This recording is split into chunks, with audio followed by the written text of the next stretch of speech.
सो hi everybody, कैसे हो आप लोग। एक महीने पहले हमने एक साथ एक चैलेंज लिया था कि हम ट्रेडिंग से फॉर्च्यूनर लेंगे। And well, the first step towards buying the Fortuner is here. हम अपनी फॉर्च्यूनर की पहली डाउन पेमेंट करने वाले हैं ट्रेडिंग की इनकम से। अगर आप भी मेरे साथ इस फॉर्च्यूनर चैलेंज में जुड़े हुए हो, जुड़ना चाहते हो, देन कमेंट डाउन यस। और अब without wasting any further time शुरुआत करते हैं पूरे के पूरे बैक एंड रिपोर्ट के साथ। आपको इस वीडियो में मैं बहुत सारी चीज़ें बताने वाला हूँ, बहुत मज़ा आएगा। तो वीडियो को लाइक कर दीजिए और कमेंट सेक्शन में जय श्री गणेश कर लीजिए। इस वीडियो में हम सारे टॉपिक्स कवर करेंगे। सिर्फ पीएनएल दिखाना, गाड़ी दिखाना, ये मेरा मोटिव नहीं रहेगा। यहाँ पे सबसे पहले मैं आपको बताऊंगा कि ये फॉर्च्यूनर चैलेंज के लिए हमारा ट्रेडिंग कैपिटल कितना था। उसके बाद मैं आपको बताऊंगा कि रिस्क पर डे कितना लिया है। Well, this is very very important because आपका जो रिस्क पर डे लिमिट है उसके बेसिस के ऊपर ही आपकी पूरी जर्नी डिसाइड होती है। अगर आप देखोगे, मैंने एक दिन अपने रिस्क लिमिट को ब्रीच किया, यानी जितना मैंने सोचा मैं नुकसान करूंगा उससे ज़्यादा नुकसान किया। और वहाँ से मुझे एक लर्निंग मिली जिसको मैंने अप्लाई किया और फिर हमने प्रॉफिट बनाया है to make the first down payment for the Fortuner Legender. और फिर मैं आपको दिखाऊंगा पीएनएल और एंड में बताऊंगा स्ट्रैटेजी। अब ये स्ट्रैटेजी ना मैं आपके साथ लाइव में यूज़ करता हूँ, ना मैं ये स्ट्रैटेजी के ऊपर मैंने कोई वीडियो बनाया है। This is basically pull back with candle stick patterns. Remember one thing, यहाँ पे स्टार्टिंग में मेरी साइकोलॉजी क्या है, अब आगे वाले दिनों में मेरी साइकोलॉजी क्या आने वाली है, ये सारी चीज़ें आपको बताऊंगा। आपको इस वीडियो से बेहद हेल्प होने वाली है। ट्रेडिंग कैपिटल जानने से पहले आप पहले मेरे गोल को समझो, कैसे मैं मेरे गोल को ब्रेक डाउन करता हूं। अपना गोल था Fortuner Legender 4x2 top model by करने का। मुझे कितना पड़ेगा ये? 47 लाख ऑन रोड मेरे सिटी में। हो सकता है आपको शायद फॉर्च्यूनर महंगी पड़ेगी। मेरा मेरे डीलर के साथ बहुत अच्छा रिलेशन है, शायद वो मुझे भाव और कम करके दे दे। मेरा फैमिली बिजनेस है। मैंने मेरे डीलर से अभी तक करीबन 10-15 गाड़ी ली होगी, राइट। अलग अलग हमारे पास फॉर्च्यूनर है, हेरियर है, कोडियक मैं जो पर्सनली ड्राइव करता हूँ, इनोवा है, बलेनो है, ऑडी है। एंड मेरा रिलेशन डीलर से इतना अच्छा है कि मैं ये गाड़ी टोयोटा शोरूम से नहीं खरीदूंगा। मैं मेरे डीलर को बोलूँगा कि भाई साहब मुझे फॉर्च्यूनर चाहिए, तो मुझे इतना प्राइस पड़ेगा। अब मेरा सबसे पहला टारगेट क्या है, इसका डाउन पेमेंट कितना होगा। ऑन एन एवरेज हमें 20% का डाउन पेमेंट करना पड़ता है, जो होता है करीबन 10 लाख रुपए। अब एक चीज समझिए, गाड़ी जो है वो है डेप्रीशिएटिंग एसेट। कोई भी अपना पूरा कैपिटल गाड़ी में नहीं डालता है। ये बात समझ में आ गई? तो goal is always to make the first down payment. ठीक है, तो मुझे 10 लाख का डाउन पेमेंट करना है, तो मैंने सोचा एक काम करते हैं, अपन 10 लाख के ट्रेडिंग कैपिटल से शुरुआत करते हैं। So to make 10 lakh I have used 10 lakh capital. अब ये 10 लाख रुपया कैसे बनाया है ये आपको सब कुछ बताऊंगा, लेकिन आपको नीचे ओवरऑल पीएनएल जो है वो दिख जाएगा आगे जाकर। अब इस पर्टिकुलर $10,000 के कैपिटल पर मेरा एक सिंपल रूल था कि मुझे रिस्क पर डे को लिमिट करना है अप टू $1,000। अब आप बोलोगे जय भाई क्या ये ज़्यादा नहीं हो गया 10% रिस्क ऑन कैपिटल?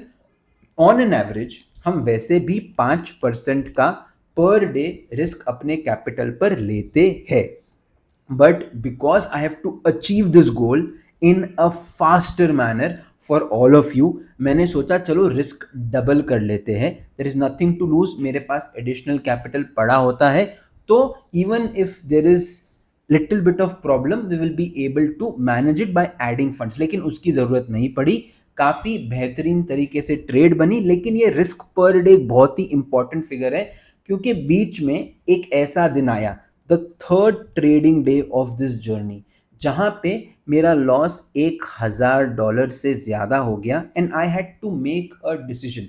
हमने जो भी यहाँ पे ट्रेड्स बनाए हैं उसमें हमारा मोटिव रहा है scalping and not the proper trades. अब आप बोलोगे जय भाई स्कैल्पिंग क्यों की गई है?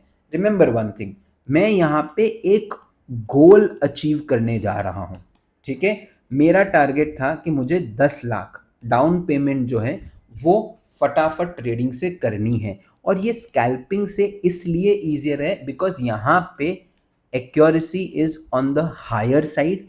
यहाँ पे मुझे ट्रेड्स को बहुत लंबा होल्ड नहीं करना है, यहाँ पे the only thing that matters is execution. और ये स्कैल्पिंग स्ट्रैटेजी अभी तक मैंने आपके साथ या मैंने मेरे प्राइवेट कम्युनिटी में पकड़ लो कहीं भी शेयर नहीं किया। आज मैं आपके साथ ये स्ट्रैटेजी डिस्कस करने वाला हूँ वीडियो के एंड में, तो वीडियो को एंड तक जरूर देखना, तब जाके आपको सारी चीजें समझ में आएगी। अब आप देखना मेरा अप्रोच कैसे चेंज होगा। मेरी पहले ट्रेडिंग साइकोलॉजी क्या थी, अब मुझे सबसे पहले 10 लाख रुपए का डाउन पेमेंट करना है। अब मैं लेट्स से 3 साल की इस गाड़ी की ईएमआई लूंगा, तो मुझे अब आगे जाके ना हर महीने कम कम पैसा बनाना है फॉर्च्यूनर को फंड करने के लिए। इसके बारे में आगे बाद में बात करूंगा, लेकिन अब मैं क्या करूंगा, मेरा 10 लाख बन चुका है, अब मैं ट्रेड्स को होल्ड करूंगा। अब मैं स्कैल्प नहीं करूंगा, मैं ट्रेड्स को होल्ड करूंगा। और मैं आपको बोलता हूं इसमें सिर्फ मैंने एक ट्रेड जो मैंने ट्यूसडे को लिया था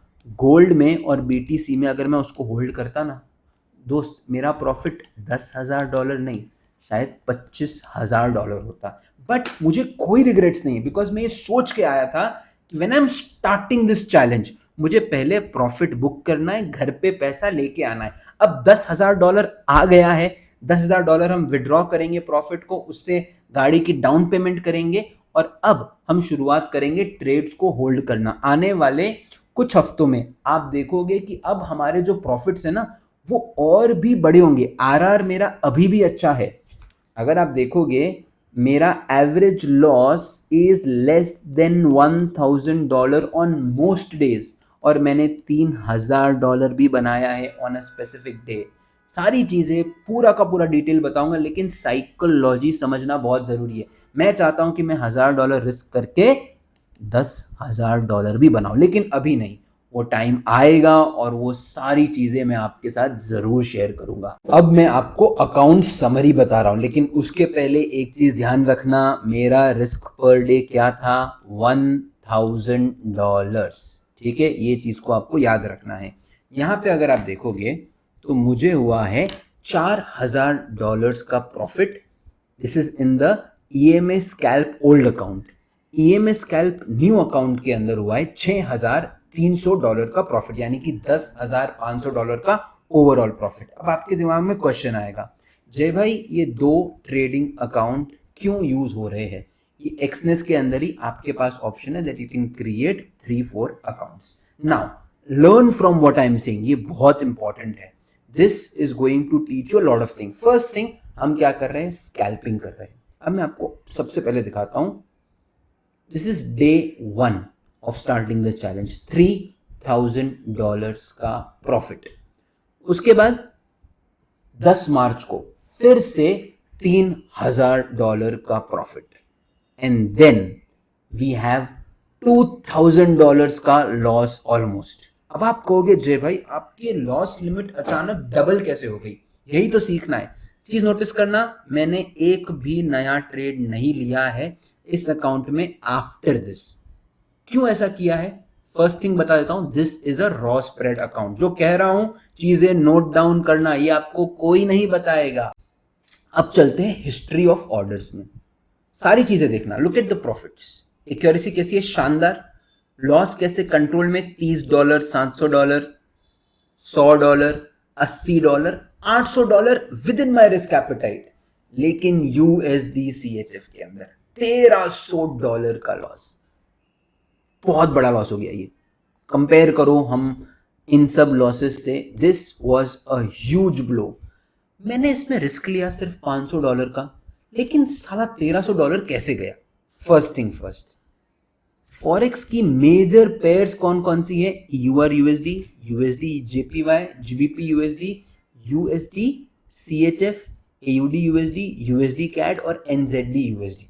मैं ट्रेड तो मेजर पेयर्स में कर रहा हूं, फिर भी ये लॉस ज्यादा कैसे हो गया? This is a raw spread account, that is the first thing. यहां पे स्प्रेड्स काफी कम होते हैं, लेकिन स्प्रेड्स होते हैं। द प्रॉब्लम वॉज, मैं यहाँ पे स्कैल्पिंग कर रहा था। आप अगर स्कैल्पिंग करते हो तो आपको रॉ स्प्रेड अकाउंट यूज नहीं करना। यहाँ पे मैंने $700 सिर्फ दिया है स्प्रेड की वजह से। मेरा स्टॉप लॉस इतना छोटा था कि स्प्रेड में वो स्टॉप लॉस कट गया और मार्केट के अंदर मुझे ज्यादा लॉस देना पड़ा। फिर मैंने क्या किया, I just moved from a raw spread account to a zero spread account. जब आप स्कैल्पिंग करते हो तो आपके लिए जीरो अकाउंट ज्यादा बेनिफिशियल है। Remember one thing, zero account के अंदर ब्रोकरेज जो है वो ज्यादा लगती है। It is not for everyone. जब आप स्कैल्प करते हो तब ये अकाउंट आपके काम में आता है, otherwise standard account is better. यहाँ पे आपको मिनिमम आपके अकाउंट में $500 जो है वो रखने पड़ेंगे। यहाँ पे भी अगर आप देखोगे आपको मजा आएगा। जस्ट देखिए, लॉस बहुत लिमिटेड है, $600, $250, $800, that's it. Now look at the gains, $4000, $1500, $1800। Scalping है, इसका मतलब ये नहीं है कि रिस्क टू रिवॉर्ड मेरा अच्छा नहीं है। अगर आप देखोगे सिर्फ 12 ट्रेड्स प्रॉफिट में है, 10 में तो मैंने नुकसान किया, लेकिन the risk to reward is what made me profitable. और अगर आप हिस्ट्री ऑफ ऑर्डर्स में जाओगे तो आप रियलाइज करोगे, हाँ यहाँ पे हमने हमारे लॉसेस को लिमिट किया है। Even when I traded something like GBP JPY, which is actually not a major FX pair, ठीक है, सो टेक्निकली यहाँ पे स्प्रेड ज्यादा होना चाहिए था, लेकिन फिर भी $800 के अंदर मैंने मेरे लॉस को लिमिट कर दिया। तो जब भी आप स्कैल्पिंग कर रहे हो तो आपको ना ही रॉ स्प्रेड अकाउंट काम में आएगा, ना ही आपको स्टैंडर्ड अकाउंट काम में आएगा, आपको जीरो अकाउंट में जाना पड़ेगा। अब आने वाली जो ट्रेड्स है, जैसा कि मैंने आपसे कहा था, मैं अब स्कैल्पिंग से नॉर्मल डे ट्रेडिंग करने वाला हूं।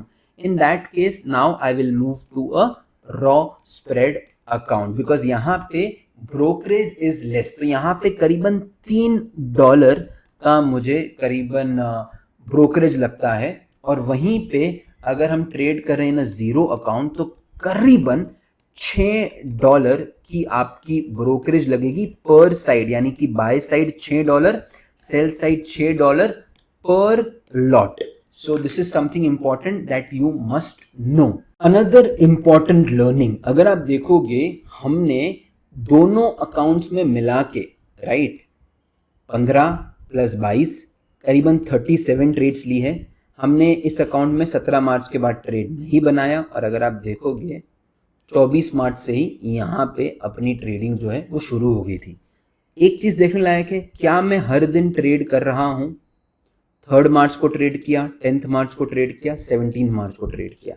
यहाँ पे आ जाओ, देखोगे तो 24 मार्च को ट्रेड बनाई, फिर हमने 25 मार्च को बनाई, 26 मार्च को बनाई। अगला ट्रेड होता है 1 अप्रैल को, 2 अप्रैल को, 3 अप्रैल को, अच्छा खासा ब्रेक आता है, and then the next trade is on 7 April.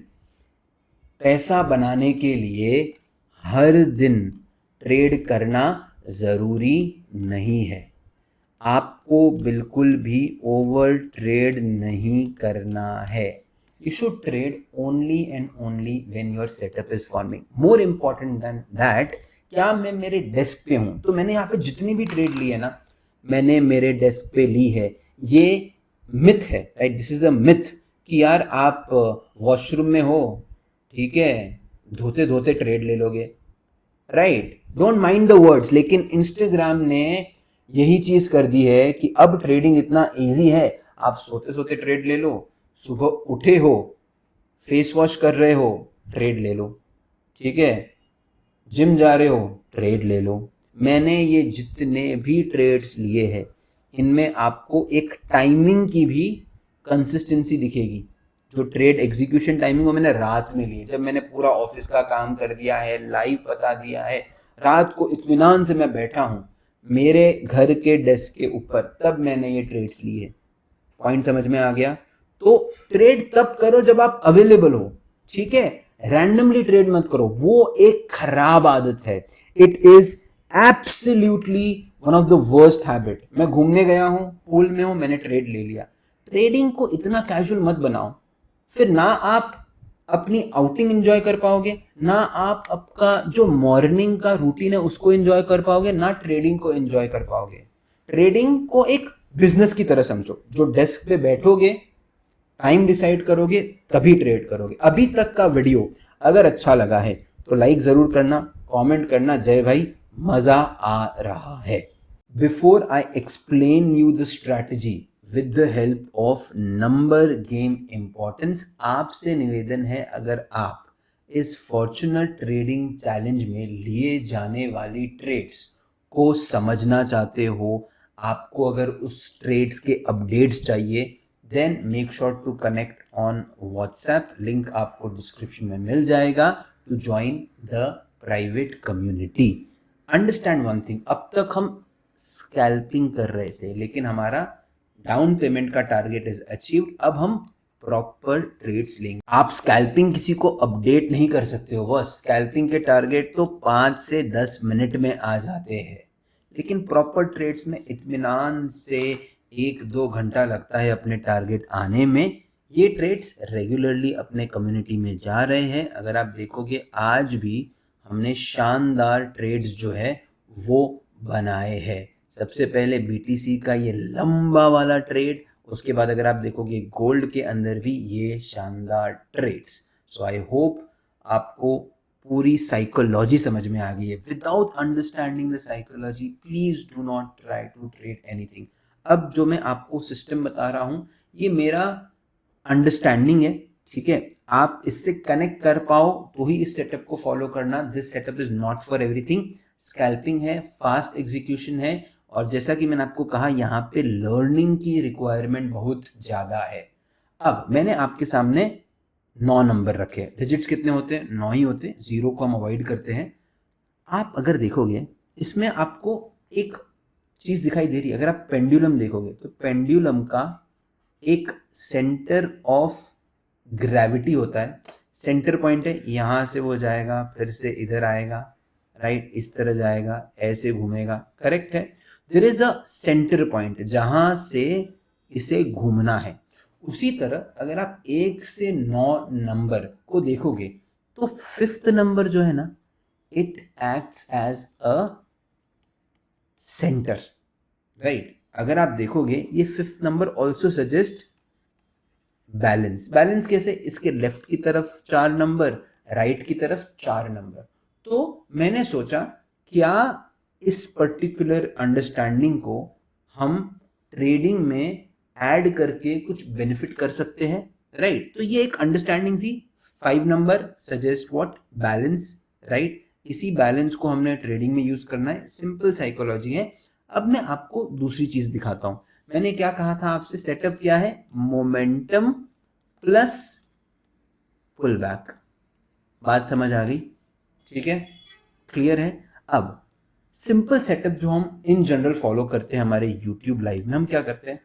Market में ब्रेकआउट हुआ, ठीक है, पुल बैक आया, फिर हम ट्रेड करते हैं। लेकिन बहुत बार ट्रेडिंग में क्या होता है हमारे साथ? ब्रेकआउट आया, पुल बैक साला बहुत दूर आता है और ये फटाक से ऊपर चला जाता है, और हम ना बहुत सारे अच्छे ट्रेड्स को मिस कर लेते हैं, ठीक है? और समझो मार्केट में ब्रेकआउट आया है, इमीडिएटली पुल बैक आया है, इस ट्रेड को लेते हैं और हमारा एसएल कट जाता है। साइकोलॉजी समझ में आई? तो मैंने क्या सोचा कि अगर मार्केट ऊपर जा रहा है तो मुझे ना एक जगह चाहिए जहां पे मैं इस ट्रेंड को कैप्चर कर पाऊं। और हमने अभी जस्ट क्या सीखा कि जो 5 नंबर है ना, that suggest what? Balance in trading. Clear? ये बात समझ में आई? इस 5 नंबर के फंडे को यूज करके हमने गोल्ड और बीटीसी दोनों में सेल साइड का ट्रेड बनाया, और अगर आप देखोगे करीबन $4000 का प्रॉफिट जो है वो बुक किया है। गोल्ड भी सेल था, बीटीसी भी सेल था। आई होप आपको ये क्लियरली समझ में आ गया। अब मैं आपको दिखाता हूं कि ये ट्रेड कैसे बनाए गए हैं। जितने भी ट्रेड्स लिए हैं वो इस ही सेटअप को लगा के ट्रेड किए हैं। अब मुझे एक प्राइस है। अब देखो थोड़ा सा और डिटेल में समझाता हूँ, वैसे इतनी ज़रूरत नहीं होती है समझाने की, लेकिन फिर भी मैं समझा देता हूँ। अगर मार्केट ऊपर जा रहा है, ठीक है, मतलब वो एक ट्रेंड में है और मुझे डिस्काउंट में बाय करना है, तो मुझे क्या चाहिए? EMA चाहिए। EMA जब भी आप अपने इंडिकेटर पे लगाते हो, ठीक है, तो मैं एक काम करता हूँ, आपके लिए फ्रेश एक इंडिकेटर ऐड करता हूँ, EMA। चलो मैंने इसको ऐड किया। अब मैं इसको थोड़ा बाहर लेके जाऊंगा। अगर आप सेटिंग में जाओगे ना, नंबर क्या दिखा रहा है? 9 नंबर, मतलब ये पिछली 9 कैंडल की एवरेज लेता है।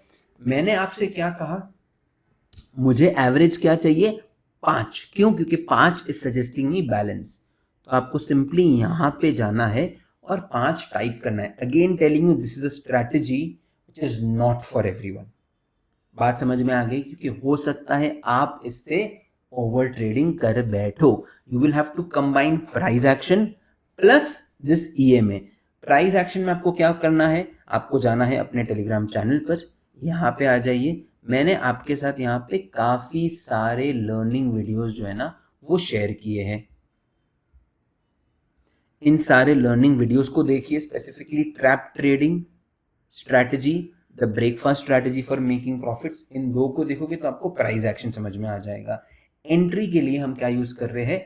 The number 5 which is suggesting nothing but overall balance in the market.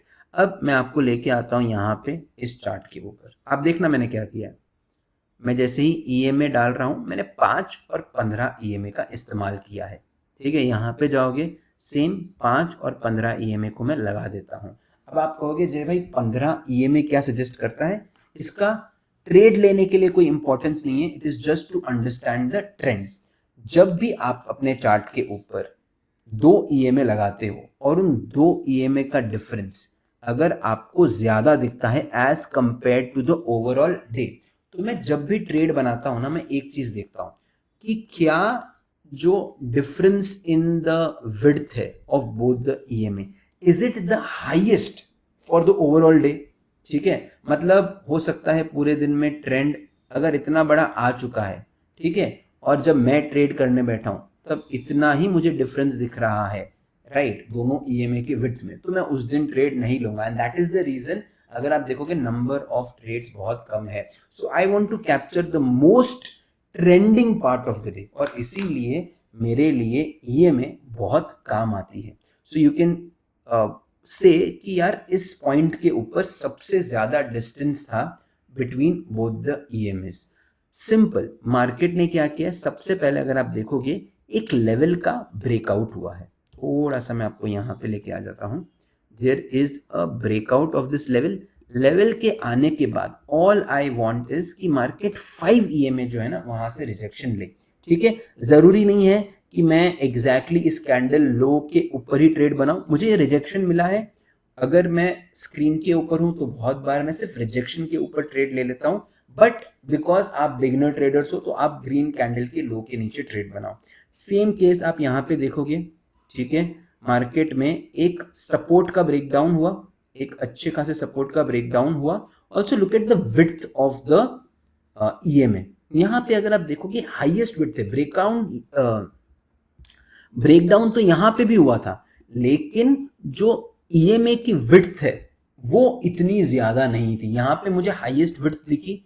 तो ये जो ग्रीन कैंडल है, इसी के लो के नीचे आपने ट्रेड प्लान करना है। अगर आप देखोगे, बिकॉज ये स्कैल्पिंग है, मैं मेरे ट्रेड को होल्ड नहीं किया, वरना ये गोल्ड का ट्रेड जहां पे हमने 3,000 $2,500 बुक किया, वहां पे मैं भाई कतरा पैसा बना सकता था।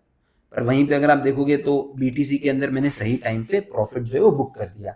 मेरा aim for this entire challenge was to make sure कि मैं प्रॉफिट जो है ना उसको बुक करूं, अपना टारगेट अचीव करूं, and that too without risking too much. मेरा एम यही था, ट्रेड मेरे फेवर में जाता है तो मैं SL को ट्रेल करूं, और वो SL ट्रेल करने में भी ये 5 EMA बहुत हेल्प कर रहा था। अब देखिए, ये एक डेडिकेटेड स्ट्रैटेजी वीडियो नहीं है, तो अगर आप चाहते हो कि 5 EMA, right, which is basically the momentum plus pull back setup, इस पर अगर मैं एक डिटेल वीडियो बनाऊं तो आपको इस वीडियो के ऊपर 500 लाइक जो है वो ठोकने हैं, ठीक है। इसके ऊपर एक डिटेल वीडियो बनाऊंगा और इस वीडियो में सबसे इंपॉर्टेंट चीज पता है क्या होगी? अगर आप स्कैल्पिंग कर रहे हो तो ट्रेड मैनेजमेंट क्या होना चाहिए। अब before I and this video, एक चीज आपसे एकदम दिल से कहना चाहता हूं, एक बड़े भाई की तरह कहना चाहता हूं, ठीक है। Scalping is not a long term way of making money, ठीक है। अगर आप देखोगे मेरे पास मेरा जो ओवरऑल एक्सनेस का अकाउंट जो $50,000 है, ठीक है, ये मतलब मेरा पूरा फंड है एक्सनेस का, नॉट ऑफ दिस अकाउंट। आप एक्सनेस के अंदर मल्टीपल अकाउंट्स ओपन करके अपनी स्ट्रैटेजी के हिसाब से ट्रेड कर सकते हो। जो मैं इंट्राडे ट्रेड करता हूँ उसका फंड अलग है, उसमें मैंने ज्यादा पैसा डिप्लॉय किया, उसमें मुझे ज्यादा कॉन्फिडेंस है, ठीक है। तो जो आपके नॉर्मल डे ट्रेडिंग सेटअप्स होते हैं ना, वो आप लॉन्ग टर्म में ट्रेड करना चाहते हो, इत्मीनान से ट्रेड कर सकते हो, उसमें रिस्क ऑफ स्लिपेज कम है, ठीक है। Position sizing management is easy, scale करना इज इजी। स्कैल्पिंग एक छोटे वक्त के लिए अच्छी है, लेकिन लॉन्ग टर्म आपको इंट्राडे ट्रेडिंग या फिर स्विंग ट्रेडिंग में इवेंचुअली करना पड़ेगा। ये मेरा पर्सनल एक्सपीरियंस है। बहुत से लोग हैं जिनका bread and butter is scalping, but I am not that person. आप देखोगे इवेंचुअली धीरे धीरे, अभी जैसे अपन ने 10 लाख बनाया है और थोड़ा पैसा बनाते हैं, 10 लाख बनाते हैं, उसके बाद आपको ट्रेडिंग स्टाइल में चेंजेस भी दिखने लगेंगे, जहां पे हो सकता है कि यार मैं ना लगातार 1 2 3 4 5 6 7 ट्रेड में पैसा नहीं बना, लेकिन 8वीं ट्रेड इतनी बंपर होगी, ये सारे लॉसेस को कवर कर देगी। उन ट्रेड्स के अंदर मेरी एक्यूरेसी कम होगी, लेकिन RR is going to be huge, huge मतलब मैसिव, ठीक है। तो आई होप मैंने सारे पॉइंट्स यहाँ पे कवर कर लिए हैं। वी अंडरस्टूड कि कैपिटल मैनेजमेंट क्या होता है। सबसे पहले आपको क्या मालूम होना चाहिए, आपका गोल क्या है, गोल के अकॉर्डिंग आप अपना कैपिटल डिसाइड करते हो। और उसके बाद मैंने आपको बताया रिस्क पर डे का इंपॉर्टेंस। मैं पर डे 10% का रिस्क ले रहा था। आपको मालूम है फॉरेक्स के अंदर मुझे कॉन्फिडेंस है, I know my accuracy will any which ways be more than 50%। तो मुझे कोई दिक्कत ही नहीं थी, मुझे कोई दिक्कत ही नहीं थी इतना बड़ा रिस्क लेने में, बिकॉज मेरे पास कॉन्फिडेंस था, भरोसा था, पिछले परफॉर्मेंस का अच्छा खासा डेटा था, उतना रिस्क मैंने लिया है। अगर आप फॉरेक्स ट्रेडिंग कर रहे हो तो as a beginner I would suggest 5% capital से ज्यादा का रिस्क पर डे ना ले। And most important, you have to learn from that big loss. मैंने यूएसडी सीएचएफ के अंदर स्टॉप लॉस हिट किया, बड़ा लॉस किया और समझा कि यार ये बड़ा लॉस मुझे हुआ कैसे। फिर मैं उसकी डिटेल में गया, मैंने मेरी गलती समझी, नॉट गलती, मैंने कुछ सीखा, जो सीखा उसको अगली बार अप्लाई किया और आपने उसका डिफरेंस देखा। मैंने फिर से उतना लॉस मार्केट को एक बार भी एक ट्रेड में नहीं दिया। $1000 का मेरा पर डे रिस्क था, उसको मैंने मेंटेन किया है। नेक्स्ट थिंग, ट्रेडिंग साइकोलॉजी बहुत इंपॉर्टेंट है। मैं ऐसे गधों को जानता हूं, मैं गधा वर्ड यूज कर रहा हूं बिकॉज वो गधे कहने के लायक है। वो दिन के 40 ट्रेड लेते हैं भाई साहब, मैंने 40 दिन के अंदर 40 ट्रेड नहीं बनाए हैं। बात समझ में आ रही है, बात समझ में आ रही है कि नहीं? नॉट जस्ट दैट, अगर मैं मेरे डेस्क पे नहीं हूं तो मैंने इस अकाउंट से छेड़छाड़ नहीं की है। ये बात समझ में आई? तो मैंने जो सोचा ना मैंने वही किया। मैं जब डेस्क पे बैठा, मैं मेरी पोजीशन में बैठा, मेरा सेटअप बना, तब मैंने ट्रेड लिया। जब सेटअप बन रहा था, मैं मेरे डेस्क पे नहीं था, तो मैंने वो ट्रेड नहीं लिया। मैंने वो पेशेंस सीखा है कि यार ये चलते फिरते कूदते ट्रेड लेना इज नॉट सीरियसनेस। ये मजाक कर रहे हो, आप प्रोफेशन की रिस्पेक्ट नहीं कर रहे हो। एक साइकोलॉजी का पार्ट इंपॉर्टेंट। देखिए, मुझे ना एक प्रेशर जरूर था कि यार अपना एक चैलेंज है जिसको अपन पब्लिक में सबके साथ ले रहे हैं, तो हमें $10,000 कमाने हैं to make the down payment. तो इसीलिए मैं स्कैल्पिंग कर रहा था, इसीलिए मैं स्कैल्पिंग कर रहा था, ठीक है। मुझे प्रॉफिट बुक करने थे। कल मुझे मालूम था कि यार शायद गोल्ड और गिरता, लेकिन मेरा टारगेट था $10,000 निकालना, मैंने वो निकाला, ठीक है। तो आप कौन सी चीज किसके लिए कर रहे हो बहुत फर्क पड़ता है। मैंने बहुत दिनों पहले एक इंडियन मार्केट का मेरा पीएनएल, कुछ बहुत महीने हो गए, एक वीडियो डाला था जिसमें मैं पूरे महीने लगातार मैंने एसएल हिट किया था, एक बड़ा ट्रेड लिया, एक बड़ा ट्रेड, और ये बड़ा प्रॉफिट घर पे लेके गया। वो वीडियो भी आपको मिल जाएगा, डिस्क्रिप्शन में मैं डाल दूंगा। और एंड में मैंने आपको स्ट्रैटेजी बताई है जहाँ पे we understood the importance of the number 5। अगर आपको इस स्ट्रैटेजी के ऊपर डिटेल वीडियोस चाहिए तो वीडियो को लाइक करना मत भूलना। I hope this video was very very helpful. अब इस चैलेंज में हम आगे क्या करने वाले हैं, ठीक है, देखिए समझे, मैंने आपको बोला कि ये अपन गाड़ी तो ले लिए, इसका डाउन पेमेंट कर दिया। अब अगर मैं 40 लाख जो रिमेनिंग है, 40 भी नहीं, 35, 36, 37 लाख जो है, अगर इसकी मैं EMI करवाऊंगा, ठीक है, 3 साल के लिए EMI कराऊंगा, तो करीबन आप समझ सकते हो 1.5 लाख जितनी EMI मुझे शायद पर मंथ देनी पड़ेगी, ठीक है। लेकिन जो मेरा गोल रहेगा of making money is going to be the same. मैं हर दिन अभी भी $1000 ही रिस्क करूंगा और इसी तरह अपने अकाउंट को ग्रो करूंगा। जो भी प्रोग्रेस है मैं आपके साथ आपको बताऊंगा। Whenever we hit the next $10,000 का प्रॉफिट, मैं फिर से एक डिटेल वीडियो ज़रूर बनाऊंगा। आई होप ये वीडियो का इम्पोर्टेंस आपको समझ में आया है। एक फिनेंस का लेसन भी दे देता हूँ, कभी भी गाड़ी में आपको अपना पूरा पैसा डालने की ज़रूरत नहीं है। मैं ये चैलेंज के लिए फॉर्च्यूनर लेजेंडर ले रहा हूँ। फ्रैंकली कहूँ, मुझे ज़रूरत नहीं है। मेरे पास ऑलरेडी स्कोडा कोडियाक है, मेरी वाइफ के पास Tata Harrier top end dark edition model है, मेरे डैड के पास भी गाड़ी है, मेरे भाई के पास भी गाड़ी है। ये गाड़ी मैं इस चैलेंज के लिए ले रहा हूँ, ठीक है ना। अब मैंने कहा है तो मैं ले रहा हूँ, राइट। इसका मुझे काम बिल्कुल नहीं आना है, गैराज में पड़ी रहेगी, सॉरी मेरा मतलब है गाड़ी पार्किंग में पड़ी रहेगी, बस और कुछ नहीं। पॉइंट समझ में आया, right. So there are a few things that you must understand. Car is a depreciating asset और इसीलिए हमारे जो फंड्स है हमें उसमें नहीं डालने चाहिए पूरे।